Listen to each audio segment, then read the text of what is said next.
I've been working in IT for about 2 years now. I haven't made it into cyber just yet, but I have my CYSA plus, I have my security plus. I checked off all of the boxes. I did a bunch of home labs. I grinded TryHackMe and a bit of Hacked the Box until I landed my first job, which I'm currently at now. My official current title is L2 Technician, as opposed to when I first started, which was L1, which was basically just Help Desk Plus. I'm now kind of a team lead slash somewhat expert, kind of with big quotation marks around that at the company I work with. I work at an MSP, and it has been an incredible learning experience since I've been there. But I say all of that to kind of give you a bit of background. It's been a very long time since I've grinded TryHackMe. In the time that I have grinded TryHackMe, I've done and I mean very few CTFs. Now, CTFs have always been kind of intimidating to me because they are so incredibly hands-on, but that's exactly what makes them so good. They're essentially just glorified puzzles. They're puzzles inside of Linux and Windows environments that are absolutely incredible for just understanding and learning a lot of hacking practices. My ultimate goal in my cyber career is red teaming. I want to be a pen tester, as do so many other people. Cyber is such a competitive landscape, but I need to do some CTFs. Now, on my profile on TryHackMe, you can see I am top 4%. If you don't know, that actually doesn't mean much at all. It just means I have done a lot of courses. TryHackMe also offers a lot of courses and roadmaps. You can see their primary learning roadmap for cybersecurity starts with the basics. It goes down to the foundations of cybersecurity, and then it goes down to the actual skills. And the skills go to analyst, pen tester, engineer, or AI. It's a very nice path that TryHackMe has laid out for you. In my opinion, the premium plan is worth it. Hashtag not sponsored. I have the premium plan, and I wanted to go over some CTFs for basically the first time ever. Before I recorded this video, I ended up doing one CTF just to see what it was like. I did the game. I did have to look up essentially if I needed to use a third-party tool or not.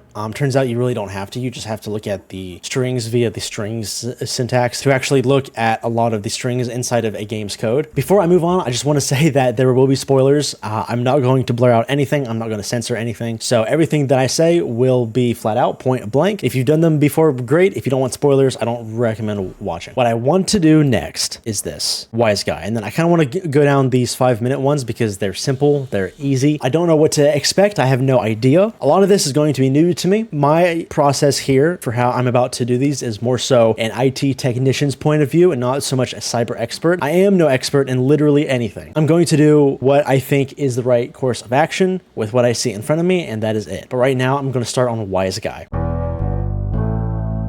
Wise Guy, obviously you can see that I made progress on it already. All I did was I joined the room. Yes, it's me with another crypto challenge. You can review the source code by clicking on the download task files at the top of this task to download the required file. All right, so I see here, it's just a lot of code. I can already see there is a flag right here. THM, this is a fake flag. I presume that's not the answer. What does it say? Random socket server. Now, this is Python. Okay, I don't know what this code does. I'm not programmer. I've done a bit of Python in the past, but not nearly enough to where I can understand Python fluently. Start server, string digits, setup server key. This XOR is encoded text as flag 1. All right, so there's a bunch of code here about something about starting up a server. There's a key involved.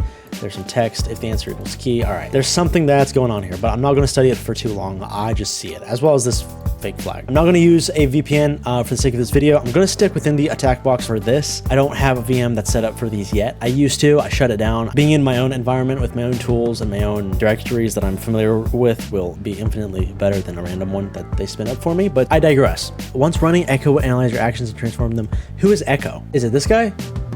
Oh, yeah, okay. Powered by AI. Yeah, all right. Another AI bot that we don't need. It's just going to help me cheat. I did forget to establish the rules of this challenge here. First of all, obviously, I'm not going to cheat, but I am going to Google how to find the answer when it comes to how to use certain tools or syntaxes, etc., etc. This is just taking a minute to spin up. All right, so here's my attack box. When you are ready, click the Start Lab Machine to fire up the lab machine. On port 1337 via TCP. This is how rusty I am. To be a reliable backend tool like Muse Direct or easily driven by other programs and scripts. Oh, okay. Now, what's the difference between this and just SSHing into something? What is the first flag? So, sorry, I might be stupid. Is this the lab machine and the attacker? So this is me, I am attacking this. Okay, here, let me full screen this really quick. So what's that IP again? I'm just going to copy it. Okay, Control C, Control V is a little weird here, huh? So netscan. Wow, this is terrible. Netscan 10.65.132.65. Do I have to do /port? Am I stupid? What am I missing? How to use netcat? I have no idea. Do I just need to do /p source port? Yeah, that's what I'm doing. Copying and pasting in these VMs is so bad. Missing port number. Do I just do 1337? Oh, there we go. Okay, wow, there we go. Whew. Okay, step 1, already done. Perfect, we're off to a strong start. Holy. XOR encoded text has flag 1. What is the encryption key? I don't know what this means. However, if I had to guess, we can look at the source code. So let me go back. VS Code is my preferred IDE. At the part where it says, this XOR encoded text. All right, so what am I supposed to look here? Am I supposed to like decode as encoded text? How do I decode this? What is XOR encoding? Is this cheating? XOR cipher? Can I just look up a calculator or like a decoder? This website looks crazy. So what if I just copy that? I hope that this isn't cheating, nor do I hope I'm supposed to figure it out from this, because I'm actually kind of feeling stupid now. Oh, this could be like a photo. Oh my gosh. Are you serious? Was that simple? Wait, what? Oh, this is fake. Did I just get pranked? This is a different flag. Oh, it changes every time. Gosh, it's already been a whole hour. I'm terrible at this, dude. What is going on? I'm horrible at cryptography. All right, what do you have to say about this? Help me, dude. I've already done this. What am I missing? Am I completely stupid? This is giving me a hexadecimal string, but whenever I try to convert it into text, it gives me something that's gibberish. I don't know how to find the key, and I'm just stuck because now I don't know how to actually translate this. Can I get a hint as to how to get the encryption key? I feel so lame by doing this, but I don't have a chance. Oh, it's just giving me the entire answer. Oh, this is expecting me to actually write Python. What? All right, check this out. Decryptor.py.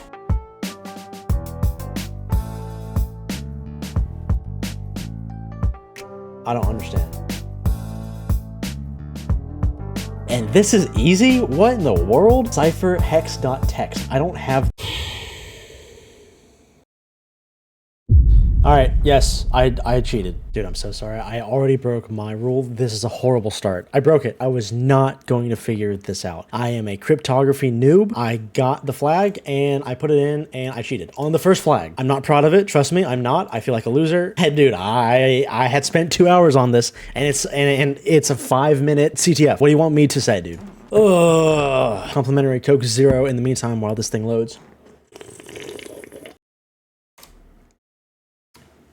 Oh, well, that's unfortunate. I don't feel good about this. This was not a very good start to TryHackMe. Closing out of the GPT tab. No more. No more cryptography. That's another rule that I'm going to add. Let's move on to something else that's, you know. I already did the game and wise guy.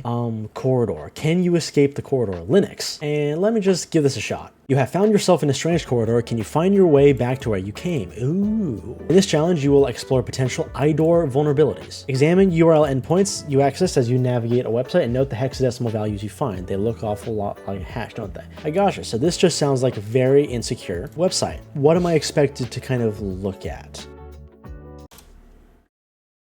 Okay, ooh, we have an actual corridor here. Okay, all right. I can click on these doors.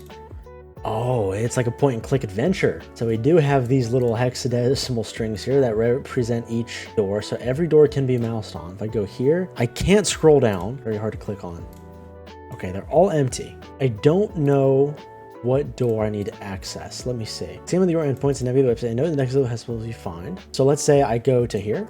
I grab this thing and just look up hexadecimal to plain text and I paste it. What do I get? Gibberish. Okay, so what is the point? So if I grab this and I just copy it, I'm just looking at patterns because I don't know if I'm supposed to, what hex am I supposed to be checking out? Okay, it's just an empty room.jpg. Like a hash. hash discoverer, but like, let's say if I grab this thing, paste, submit, and identify, what the heck is this? Possible algorithms, MD5. Okay, I do MD5 decryptor, decrypt. Trying out a new tool because I don't know entirely how these work.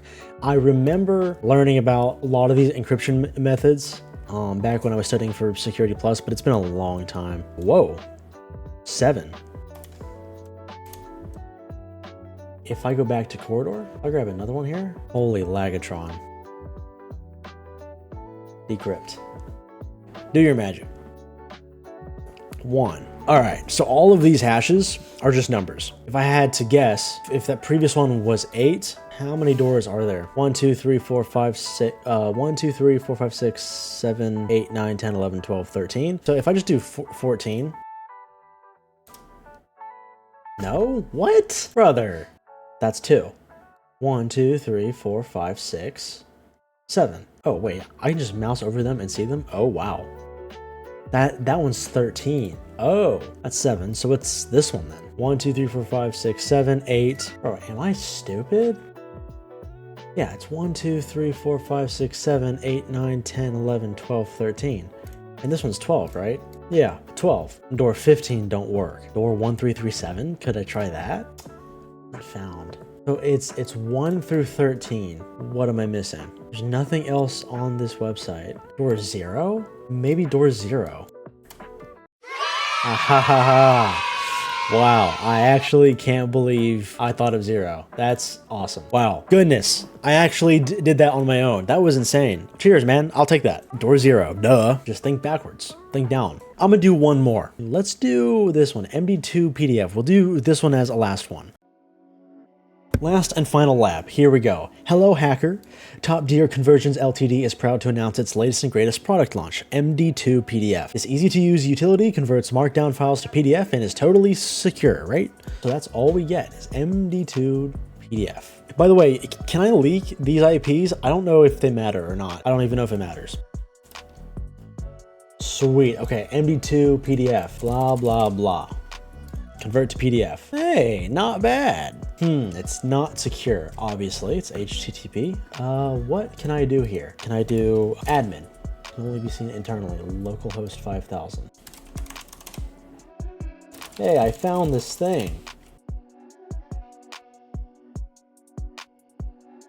Okay, this doesn't do anything. Localhost isn't going to do anything, right? That would make sense. Yeah, okay. Okay, so 5000. So we have port 5000. That takes us to something. All right.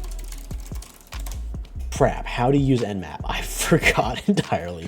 This is bad. You know what? We're gonna find out. Can I just do Nmap and then the IP and paste that bad boy in? UPnP. What is UPnP? Universal plug and play? Oh. Yes. So what can I do on this web page here? Can I just, what do I do? This doesn't. Page source. Funny is this convert to PDF button seems to literally do nothing. Like this is just a broken, unused website. SHH. Admin. Admin, I think I do need a comma in between them. I feel like I'm getting a little too deep, getting a little too lost in the sauce here. Can I just do curl and then the website? See what happens? So this just gives me the actual raw. Enter host password for admin. It's not admin. Curl. Help. Man, bro, I just want to be able to solve this. Okay, so I had to look up exactly what I'm looking for because I am again lost. And it turns out this is a server-side request forgery thing where I can trick the server into making internal requests. So I actually am going to send this payload off. Now, I don't know if I can execute that directly inside of the console here. Maybe I could. What I'm going to try to do though is to send this out via curl and see how this goes. So I'm gonna go back, because the HTML is processed server side, any image source or iframe source will be resolved from the server's perspective, not the client's. I didn't know that. Okay, so let's say if I go back here, this is basically like HTML injection is what this looks like. How do I do this? Can I just do this in the console? How to HTML inject.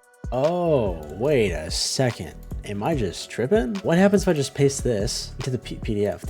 Would that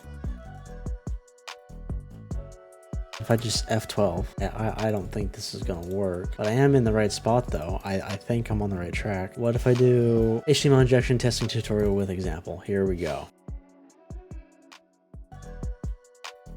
Paste you into here, what happens? Okay, iframe one, if I copy, paste, convert to PDF. Oh my gosh. Oh my gosh, that's so stupid, dude. It isn't stupid, it's actually smart. Wow, that's easy. That's easy. I don't know what I'm doing, and that's a problem. Whoa, dude, that is cool. All right, well, that's solved. Let me go ahead and actually try to paste this thing in. That is crazy. So HTML injection was the actual, so all of the exposed ports was red herrings. That blank web page was just a red herring. I spent way too long actually looking at the website data, like the actual HTML code for clues when I totally shouldn't have. That is awesome. I had to get a lot of hints, but I got it. That was more on par with what I was expecting this to kind of go. That was really fun, for sure. That's really hard though. I have a lot to learn. There's a lot that goes on, and there's so many different kinds of challenges. Crypto, with web, with Linux-based. If there's a bunch of Windows-based stuff, I might do some of those, like this one here. Very familiar with the Windows environment, so I might do some of these next time. What I'm going to end up doing is I'm going to be doing a lot of these on stream with you guys, so if you want to join me there, follow me on twitch.tv/jerrybomb, link in the description down below. That was a lot of insight as to what it took to beat one of these. Either need a lot of background knowledge, or you just need to do a lot, and I mean a ton, of research to understand what is going on. That HTML injection was pretty cool, and I understand how that works. So if any of you have any suggestions, please let me know in the comments below. If you want to see more, drop a like. Take care.